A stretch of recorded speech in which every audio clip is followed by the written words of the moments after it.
Curriculum ও আমার চিন্তা নতুন শিক্ষাক্রম নিয়ে চারিদিকে বহু কথা, বহু সমালোচনা, বহু রটনা। নতুন শিক্ষাক্রমে আসলে কি শেখানো হচ্ছে শিক্ষার্থীকে? আমি একজন শিক্ষক। আমার কাছে এই শিক্ষাক্রম কেমন সেটা কি জানতে চাওয়া হয়েছে কখনো? হয়নি। ক্লাসে পড়াচ্ছি আমরা, শিখছেন শিক্ষার্থীরা। 2022 খ্রিস্টাব্দে বাংলাদেশের 62টি শিক্ষা প্রতিষ্ঠানে পাইলটিং করার পর 2023 খ্রিস্টাব্দ থেকে বাংলাদেশের সব শিক্ষা প্রতিষ্ঠানে ষষ্ঠ ও সপ্তম শ্রেণীতে নতুন শিক্ষাক্রম অনুযায়ী পাঠদান কার্যক্রম শুরু করেছে। বর্তমানে 2024 খ্রিস্টাব্দে অষ্টম ও নবম শ্রেণীতেও নতুন শিক্ষাক্রম অনুযায়ী পাঠদান প্রক্রিয়া চলছে। পুরনো মুখস্থ নির্ভর পদ্ধতির সঙ্গে আমরা এতটাই মিশে গিয়েছি যে পরীক্ষা আর পরীক্ষা এবং A+ এর পেছনেই ছুটে চলছি। ছেলে মেয়েকে বিজ্ঞান বিভাগেই পড়তে হবে। সে ফেল করুক আর পাস করুক, কোনোমতে টেনেটুনে পাশ করে প্রাইভেট মেডিকেলে ডাক্তারি পড়ে ডাক্তার কিংবা প্রাইভেট বিশ্ববিদ্যালয়ে পড়ে ইঞ্জিনিয়ার হবেন। পরীক্ষায় যে শিক্ষার্থী 33 পান তিনি কিন্তু ফেল। ওর কোনো যোগ্যতাই নেই। লজ্জায়, অপমানে গলায় দড়ি আর না হয় ঘুমের ওষুধ খেয়ে মৃত্যু। কিন্তু কেউ কি একবারও ভেবে দেখেছেন যে শিক্ষার্থী 33 পেয়েছেন তিনি অবশ্যই যোগ্য? 33 পেয়েছেন মানে ওর কিছু যোগ্যতা অবশ্যই আছে। সেটার মূল্যায়ন কোথায়? আমাদের এই নম্বর পদ্ধতি কত শিক্ষার্থীদের জীবন নষ্ট করে তার হিসাব নেই। কখনো ওর বয়ঃসন্ধিকালের পরিবর্তন নিয়ে ভেবেছেন কি? ওর কি করতে ইচ্ছে করে? ওর পরিবর্তিত মন ও শরীর কি কি সমস্যায় ভুগছে? ও কি চায় এসব ভেবেছি আমরা? ওরা খারাপ কি করলো, কতটুকু পড়ল, কেন ফেল করলো এসব নিয়েই আমাদের চিন্তা।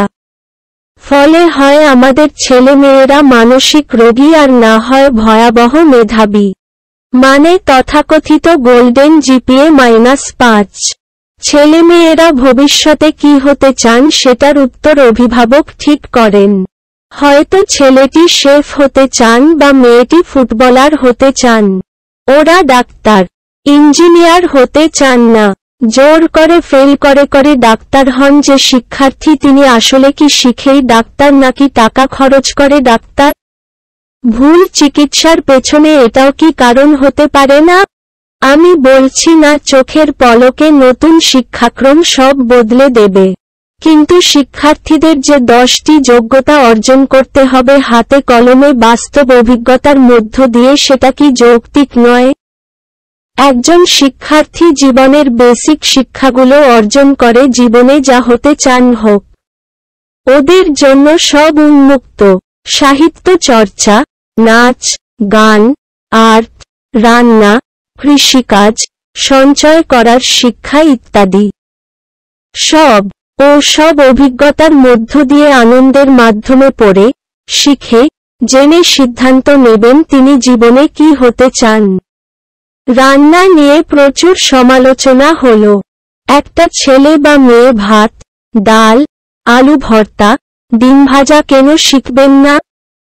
ওর জীবনে বেসিক রান্না জানা কি জরুরি না? বাসায় মা অসুস্থ হলে কিংবা হোস্টেলে থাকলে কিংবা দেশের বাইরে গেলে ও রান্না জানলে কি ভালো হবে না? রান্না কি শুধু বাবুর্চির কাজ? একজন ছেলে বা মেয়ে বাসার সকল কাজে মা বাবাকে সাহায্য করবেন, এটাই তো স্বাভাবিক আচরণ হওয়া উচিত। আমাদের ছোটবেলায় আমাদের অনেক কিছু করতে ইচ্ছে করত। গল্প, কবিতা, নাটক বা ভ্রমণ কাহিনী আমরাও লিখতে পারতাম, কিন্তু কখনো আমাদের সুযোগ দেয়া হয়নি। কথা বলাও যে একটা দক্ষতা এটা আমরা কয়জন জানতাম? নতুন কারিকুলামে আমাদের শিক্ষার্থীরা নিজেরাই কাজ করে, প্রেজেন্টেশন দেয়, গল্প লিখছে, কবিতা লিখছে, ভ্রমণ কাহিনী লিখছে, নাটক লিখছে, গান লিখছে। মজার ব্যাপার শিক্ষার্থীরা কিছু শিখছে না বলে আমরা চিৎকার করছি, মিটিং করছি, সমাবেশ করছি, অথচ বিদ্যালয়ে শিক্ষার্থী উপস্থিতির হার বেড়ে গিয়েছে। ওরা কিন্তু আনন্দের সঙ্গেই সব কাজ করছে। মোটেও ওদের সারাদিন মোবাইলে কোনো কাজ দেয়া হয় না। পাঠ্যবইয়ে এমন কোনো কাজ নেই যে সারাদিন ওদের মোবাইল ফোন নিয়ে থাকতে হবে। খুব প্রয়োজনে অবশ্যই শিক্ষার্থী ইন্টারনেট থেকে তথ্য সংগ্রহ করবেন। আপনি, আমি, আমরা সবাই আমাদের প্রয়োজনীয় তথ্য ইন্টারনেট থেকেই সংগ্রহ করি।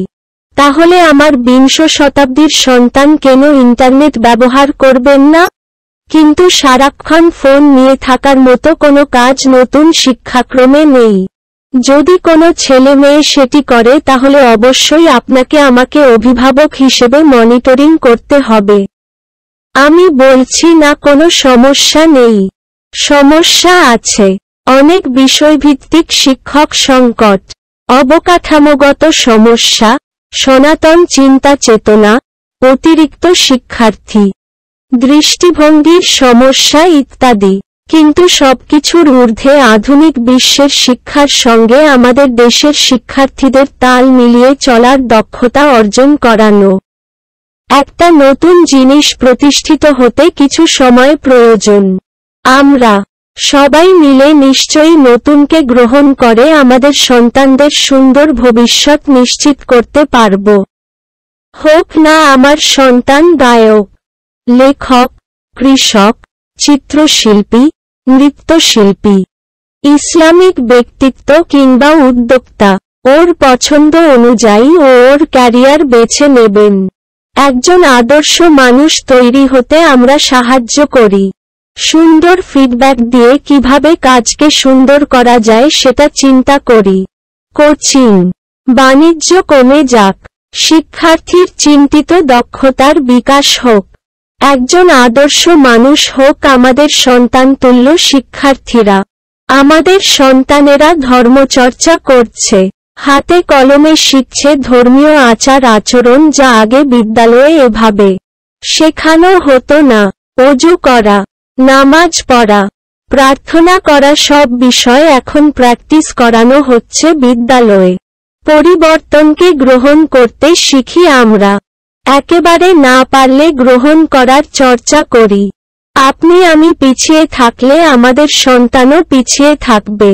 তাহলে আসুন সন্তানের বন্ধু হই। সে কি শিখছে ওর কাছে শুনি, ওকে সাহায্য করি, নৈতিক শিক্ষার চর্চা করাই।